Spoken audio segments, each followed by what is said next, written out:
Nga tuvuddeyo munnange wa Dr. T kansubire Dr. T yagambye mpozi agenda kuddayo naki yagambye tayagala just full figure amuwa omutigo gwa sabuni oba yagufuna naye nga tawerabira share no celeb jazz is proudly sponsored by bannaffe aba King Montage Studios nga wano basangibwa wali ku Prime Tower enankolabye ku bitaala bw'otuukawo bakubire ku namba zaabwe nga wozaawo wansawo eziyitawo 0777 023405 noti 777 02 oba noti 2 3405 oba endala eya Airtel manyi mwagala nnyo okuba kusimya Airtel baji eri 0702 10 anamwemu 25 0702 10 41 25 abo nno ne ba King Montage batekamu akasente bano nno bakuba ebifaananyi bakwata emikolo okuva ku mbaga ku kwanjulwa ku kuyinjirwa okufiirwa birthday party baby shower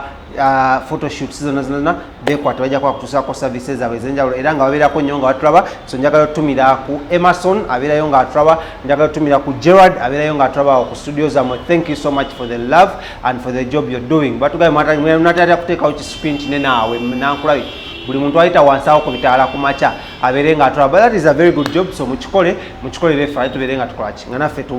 tubakenge gye tukwasaganyamu ensonga zino. Naye ng'etuvuddeyo munnange mubulango katugende tudde kwalinya ku Ykee Benda.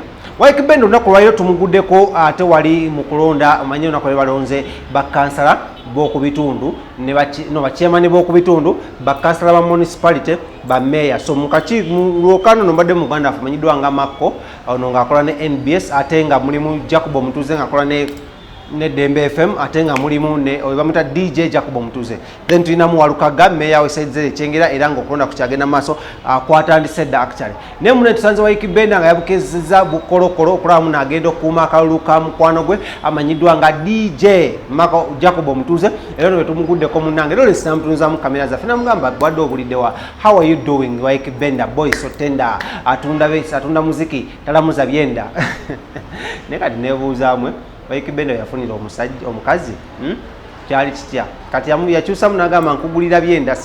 situunda music yakola atya Lawrence gwe wali ozaddeko gwobeera n'abawala aba ayumnanga wa Ykee Benda ono twogeddeko naye ku nsonga nyingi nnyo. First of all tumubuuziza yajingiridde ebyobufuzi n'agamba azze kukuumirako kyaliwe ayidwali naye mu music industry awo Lawrence n'amubuuza bw'oza okukuumirako Jacob Omutuuze akalulu lwaki tetwakulaba ng'okuumira ku Bobi Wine akalulu ye lwaki tetukulaba ng'ovaayo mu nsonga eziri serious. Olunaku lw'eggulo omuyimbi Nubian Lee n'abayimbi abalala ba Ghetto Youth baba tutewali mu court martial ey'e Makindye tetwakulabyeyo ng'ogenza obbalabako what's going on lwaki tovaayo ku nsonga eziri serious ku bayimbi. Ykee Benda ne yeewolereza munnange era n'atugamba muno first of all ensonga ezasibya Nubian Lee nsonga za byabufuzi it's so political si za kuyimba. N'agamba ensonga endala zalabyemu abayimbi badde attacked avuddeyo n'akyayaninga n'ageza kulwanira baki abayimbi n'obuzibu n'abayimbi tebawulira balina emputtu. Ekyokubiri bali so indisciplined balowooza nno ka Ykee Benda kayinza tukulembera katya biki ebintu bwe bityo n'agamba naye obuyinza teri bukulembeze butaveri Katonda. So Ykee Benda ono munnange nga mumanyi muno vanyuma kawe ya posting ebifaananyi ne mukyala we ndowooza tulowooza baddinganye era ennaku zino abeera nnyo ne mutabani we sikyo even bali mu covid wamulabanga nnyo yekka n'ennaku zino mukyala w'empozi ye balungi right ye balungi something like that njukemu yamuproposingira nako naye ne baawukana naye kati I think baddinganye because ebifaananyi byendaba ku social media bindaga Ykee Benda waddinganye n'omukyala but which is okay era naffe tukiwagira era ngaawe nyine njagala okusinzira okusooka by the kampisoo kano katono nnyo producer omukyala amanyiddwa nga Vinka congratulations ku baby girl batugambye emikolo girabika gyawedde n'egyokwanjula omanyi kuli kwali kukyala naye gyeka n'egyokwanjula gyawedde so twagala okugamba how are you Vinka katusibye oli bulungi twagala oyisawo birthday ya Grace Nakimera yabadde naku lwaggulo birthday ya Queen Mino amanyiddwa kola kata awanabi Azawi. Yes, Azawi, now you had the birthday yesterday, so happy belated birthday. Then Duwalugembe Dasi, happy belated birthday. Stuart Kagolo, our big eye. Thank you so much for watching the show. Now happy belated birthday. Anya umulaloris bachali bafe. Bangambye Anne Kansime, oluto cherukola, mbune ebisa bimuluma. Twamunalinga akola comedy webisa. Kati bino biri mu original. Bilumoli Anne Kansime oluto libe. Kati ate si alina akasajja bambi kasirimu daddy ne Lawrence gola muno oli mutini kale akasajja katini baba si katini ninya And Kansimi, how are you doing? Queen of Comedy. Tukutumiddeko nnyo, we wish you all the best. We wish you safe delivery. We wish you all the best in your career. Ne mu family okulaba munno okolaki okuza yagenda okulaba n'agamba owaayi ojo okusijja mumusobola kanfuneyo wewaffe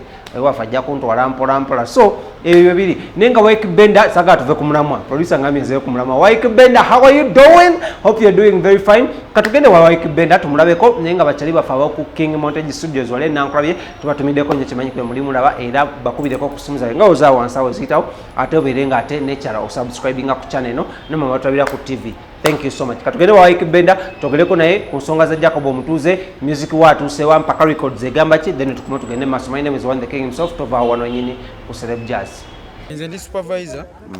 wa omukulu Jacob Omutuuze wanezana oba bayitawo batya wano wenyini naye nga wano polling station wano twasazeeko n'amagye gonna wegali Drake ali waali so tuzze tu supervisingireko muganda waffe ate bantu twayiseyiseemu awo mu byalo katono ku makyawo mujje tubeeremu ffenna tulonde omusajja essaawa tukumanyi ng'omuntu atayagala bintu byakumenyekamenyeka twewunyiza okubanga nga ndi mumenyesi wa tabbu tumenyesa emyaka giigyo tugenda mu 20 just siyagala nnyo bintu bya politics ndoza kyewandigambye naye engeri gyesesimbyewo nga nze kuwagira muganda wange tikiina tabbu ne mu bantu bonna beesimbyewo wakijja